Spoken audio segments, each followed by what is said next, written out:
Hello everybody, sunt Flaviu și sunt aici pe strada Napoca, în Cluj-Napoca, lângă Napoca 5, unde este și Galeria Plankton și biroul meu în care fac cursurile de la Plankton Academy. Vreau să vă spun că luni începe noul curs de desen online pe care l-am mai făcut deja de 4 ori și acum suntem la a 5-a ediție.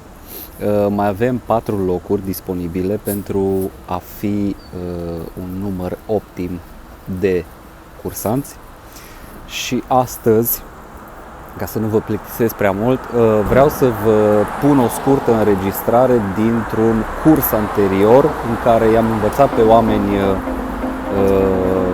ce înseamnă perspectiva în desen, ce înseamnă perspectivă într-un punct de fugă sau în 2 puncte de fugă. Eu de obicei înregistrez toate aceste module, sesiuni pe care le facem în Zoom și vreau astăzi pur și simplu să vă arăt cum funcționează predarea asta online, să vedeți că de fapt este super eficientă. Perspectiva în desen este de fapt o iluzie optică care se întâmplă datorită anatomiei ochiului nostru. Suntem cu toții în fața unei șosele în deșert. Șoseaua e super lungă, undeva departe la linia orizontului.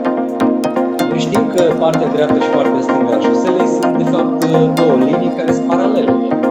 Așa e construit până în capăt, sunt tot paralele. Dar ele, când eu stau în mijlocul șoselei și mă uit în față, am linia dreapta și stânga. Și este o distanță mare între ele. Dacă mă uit în capătul orizontului, cele 2 linii o să observ că ele se tot apropie și au un unghi între ele când se duc într-un singur punct și ăla se numește punctul de fugă. Deci dăm orizont aici. Faceți și voi dacă vreți sau dacă vreți doar urmăriți cum vreți voi. Vă zic pe scurt că eu folosesc Photoshop și o tabletă grafică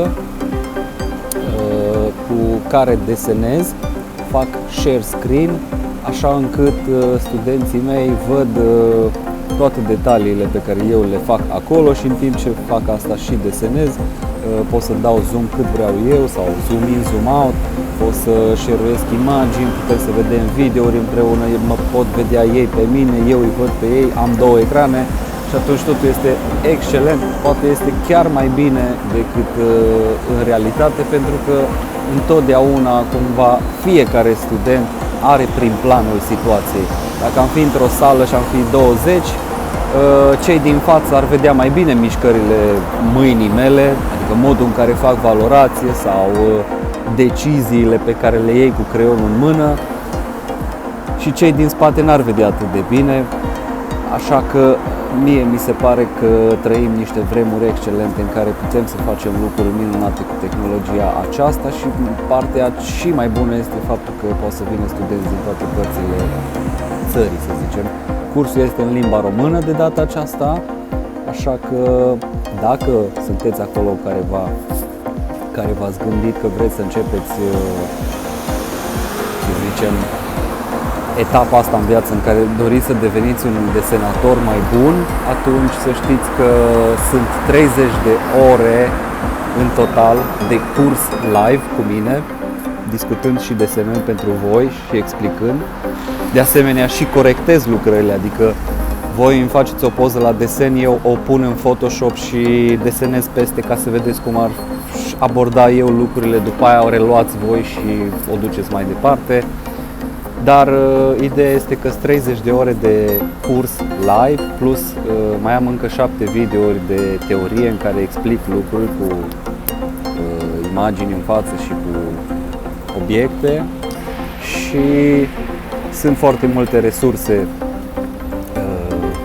foto, adică vă dau foarte multe referințe de la artiști celebri, vă dau o listă de documentare pe care puteți să o vedeți, deci cursul este super plin de informație.